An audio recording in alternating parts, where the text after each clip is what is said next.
Welcome to DL learner academy. आज है 13 अगस्त 2023 और 13 अगस्त 2023 के जितने भी इम्पोर्टेंट क्वेश्चन बन सकते हैं वह सब हम इस वीडियो में डिस्कस करेंगे। और इसकी पीडीएफ फाइल आप हमारे टेलीग्राम से या वीडियो के डिस्क्रिप्शन बॉक्स में लिंक पर क्लिक करके डाउनलोड कर सकते हैं। तो चलिए स्टार्ट करते हैं। आज का हमारा पहला क्वेश्चन है, भारतीय सेना में पहले आधार केंद्र का उद्घाटन किस शहर या कस्बे में किया गया है? इसके ऑप्शन है ए नई दिल्ली, बी लद्दाख, सी गुवाहाटी या डी तवांग। तो इसका सही जवाब है नई दिल्ली। भारतीय सेना में पहले आधार केंद्र का उद्घाटन नई दिल्ली में किया गया है। अब नई दिल्ली में किया गया है तो चलिए थोड़ा सा इसके बारे में हम जान लेते हैं। सेना के लिए पहले अस्थायी आधार नामांकन केंद्र का उद्घाटन समारोह नई दिल्ली में एक सेंट्रल बेस पोस्ट ऑफिस में हुआ। PAEC की स्थापना तीनों सेनाओं के रक्षा और नागरिक कर्मियों के साथ साथ उनके आश्रितों के लिए नामांकन और अपडेट सहित सुविधाजनक आधार सेवाएं प्रदान करने के लिए की गई।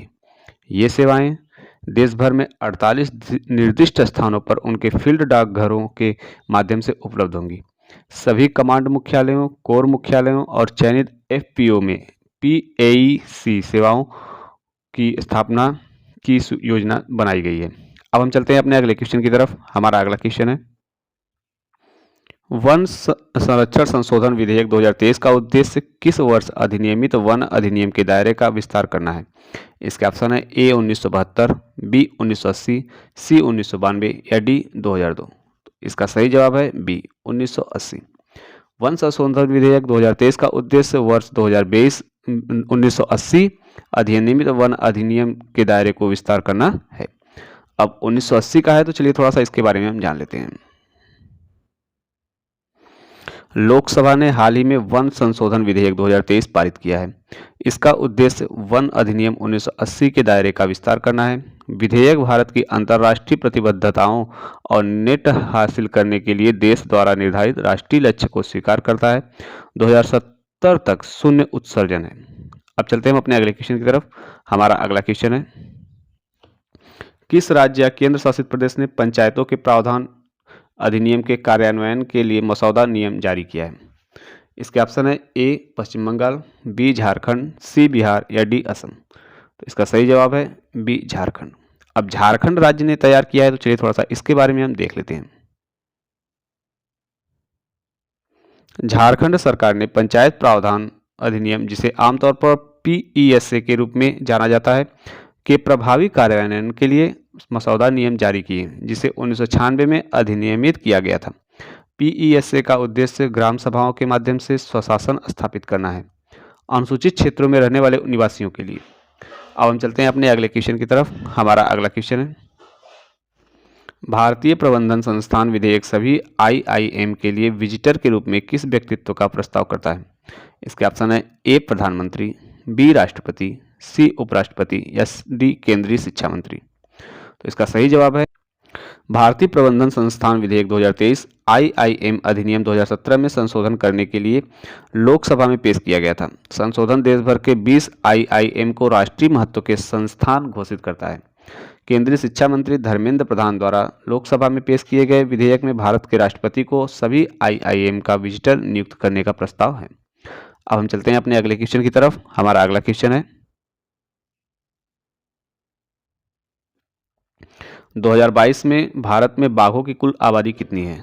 इसके ऑप्शन है ए 2682, बी 3682, सी 4682 या डी 5682। तो इसका सही जवाब है ए 2682। अब हम चलते हैं अपने अगले क्वेश्चन की तरफ। हमारा अगला क्वेश्चन है, माध्यमिक नगर विकास क्षेत्र परियोजना किस राज्य या केंद्र शासित प्रदेश से संबंधित है? इसके ऑप्शन है ए राजस्थान, बी गुजरात, सी मणिपुर या डी कर्नाटक। तो इसका सही जवाब है ए राजस्थान। माध्यमिक नगर विकास क्षेत्र परियोजना राजस्थान राज्य से संबंधित है। अब राजस्थान राज्य से संबंधित है तो चलिए थोड़ा सा इसके बारे में हम देख लेते हैं। हाल ही में भारत सरकार और एशियाई विकास बैंक ने मौजूदा राजस्थान माध्यमिक नगर विकास क्षेत्र परियोजना के लिए अतिरिक्त वित्त पोषण के रूप में 200 मिलियन अमेरिकी डॉलर का ऋण सुरक्षित करने के लिए एक समझौता किया है। ऋण का उद्देश्य जल आपूर्ति और स्वच्छता प्रणाली का विस्तार करना है। शहरी लचीलेपन को बढ़ावा देना है और चुने हुए शहरों में विरासत को संरक्षित करना है। अब हम चलते हैं अपने अगले क्वेश्चन की तरफ। हमारा अगला क्वेश्चन है, किस उत्तर पूर्वी राज्य ने मध्य पूर्व को 1.3 टन से अधिक अनाज का निर्यात किया है? इसके ऑप्शन है ए असम, बी अरुणाचल प्रदेश, सी मेघालय या डी मिजोरम। तो इसका सही जवाब है सी मेघालय। अब मेघालय ने किया है तो चलिए थोड़ा सा इसके बारे में हम देख लेते हैं। कृषि और किसान कल्याण विभाग, मेघालय सरकार और मेघालय बेसिन प्रबंधन एजेंसी MBMA ने हाल ही में मध्य पूर्व में 1.3 टन से अधिक अनानास के बाजार लिंकेज की सुविधा प्रदान की है। मेघालय के अनानास दुबई, कुवैत और शारजाह के मॉल में बेचे जा रहे हैं। अब हम चलते हैं अपने अगले क्वेश्चन की तरफ। हमारा अगला क्वेश्चन है, विश्वविद्यालय खेल 2023 का मेजबान कौन सा देश है? इसके ऑप्शन है ए भारत, बी चीन, सी ऑस्ट्रेलिया या डी USA। तो इसका सही जवाब है बी चीन। विश्वविद्यालय खेल 2023 का मेजबानी कौन करेगा? चीन करेगा। तो चलिए थोड़ा सा इसके बारे में हम देख लेते हैं। अमन सैनी और प्रगति की कंपाउंड मिश्रित तीरंदाजी टीम ने चेंगदू, चीन में विश्वविद्यालय खेलों में स्वर्ण पदक जीता, जो इस स्पर्धा में भारत का चौथा पदक था। भारतीय तीरंदाजों ने पुरुष और महिला कंपाउंड टीम स्पर्धा में तीरंदाजी में 2 और पदक भी जीते हैं। अब हम चलते हैं अपने अगले क्वेश्चन की तरफ। हमारा अगला क्वेश्चन है, DGCA ने लगातार टेल स्ट्राइक की घटनाओं से संबंधित प्रक्रियाओं में कमियों के लिए किस एयरलाइन पर जुर्माना लगाया है? इसके ऑप्शन है ए एयर इंडिया, बी इंडिगो, सी स्पाइस जेट या डी अकाशा। इसका सही जवाब है बी इंडिगो। DGCA ने लगातार टेल स्ट्राइक की घटनाओं से संबंधित प्रक्रियाओं में कमियों के लिए इंडिगो एयरलाइंस पर जुर्माना लगाया है। तो अब चलिए थोड़ा सा इसके बारे में हम देख लेते हैं।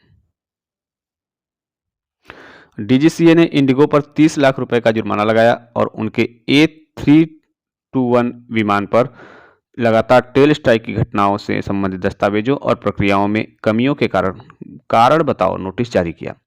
टेल स्ट्राइक तब होता है जब किसी विमान का पिछला हिस्सा जमीन या किसी स्थिर वस्तु से टकराता है, ज्यादातर लैंडिंग के दौरान होता है। अब हम चलते हैं अपने अगले क्वेश्चन की तरफ। हमारा अगला क्वेश्चन है, वेस्टर्न ट्रैगोपैन किस भारतीय राज्य का राज्य पक्षी है? इसके ऑप्शन है ए उत्तर प्रदेश, बी हिमाचल प्रदेश, सी तमिलनाडु या डी केरल। तो इसका सही जवाब है बी हिमाचल प्रदेश।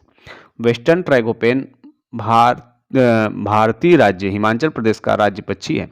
तो चलिए थोड़ा सा इसके बारे में हम देख लेते हैं। वेस्टर्न ट्रैगोपैन हिमाचल प्रदेश का राज्य पक्षी है। यह बताया गया है कि इस प्रजाति को देश के कुछ क्षेत्रों में निवास स्थान की हानि का सामना करना पड़ रहा है। हालांकि राज्य अधिकारियों के समर्पित प्रयासों के कारण राज्य के सराहना तीतर संरक्षण प्रजनन केंद्र में इस लुप्तप्राय प्रजाति की आबादी में लगातार वृद्धि हुई है, जिसके इसके अस्तित्व और भविष्य के विस्तार की उम्मीद जगी है। अब हम चलते हैं अपने अगले क्वेश्चन की तरफ। हमारा अगला क्वेश्चन है, ऑयल ऑफ रम जो खबरों में था किस देश में स्थित है? इसका ऑप्शन है ए स्कॉटलैंड, बी ऑस्ट्रेलिया, सी फिलीपींस या डी जापान। तो इसका सही जवाब है स्कॉटलैंड। ऑयल ऑफ रम जो खबरों में था वह स्कॉटलैंड देश में स्थित है। तो चलिए थोड़ा सा इसके बारे में हम जान लेते हैं। नासा मंगल ग्रह की चट्टानों की जांच के लिए परीक्षण विधियों का अभ्यास करने के लिए स्कॉटलैंड के ऑयल ऑफ रम की चट्टानों का उपयोग कर रहा है, क्योंकि वे भूवैज्ञानिक खनिज और रासायनिक सामग्रियों में समानताएं साझा करते हैं। ऑयल ऑफ रम की आग्नेय चट्टानें मंगल ग्रह पर खोजी गई चट्टानों की तुलना में भूवैज्ञानिक खनिज और रासायनिक विशेषताओं को प्रदर्शित करती हैं। अब हम देख लेते हैं अपना एक इंपॉर्टेंट डे। अंतर्राष्ट्रीय युवा दिवस 2023 कब मनाया गया और क्या है? हर साल 12 अगस्त को वैश्विक समुदाय अंतर्राष्ट्रीय युवा दिवस मनाने के लिए एक साथ आता है। यह वार्षिक अवसर दुनिया की युवा आबादी को प्रभावित करने वाले प्रासंगिक मुद्दों के समाधान के लिए संयुक्त राष्ट्र UN द्वारा मान्यता प्राप्त जागरूकता और कार्रवाई के लिए समर्पित दिन के रूप में कार्य करता है। आज के इंपॉर्टेंट क्वेश्चन जितने भी थे वह सब हम इस वीडियो में डिस्कस कर चुके हैं। आप इस वीडियो की PDF फाइल हमारे टेलीग्राम से या वीडियो के डिस्क्रिप्शन बॉक्स में जाकर डाउनलोड कर सकते हैं। यदि आपको किसी भी क्वेश्चन में कोई असमंजस समझ में आ रहा हो तो वो आप हमें कमेंट बॉक्स में पूछ सकते हैं। हमारी पूरी टीम आपका पूरा सपोर्ट करेगी आपके डाउट को क्लियर करने के लिए। हम डेली आपके लिए करंट अफेयर्स के क्वेश्चन ऐसे ही लाते रहेंगे और आप हमारे चैनल को ज़्यादा से ज़्यादा लाइक, फॉलो एंड शेयर करें। तो चलिए अगले दिन फिर उपस्थित होंगे, तब तक के लिए धन्यवाद।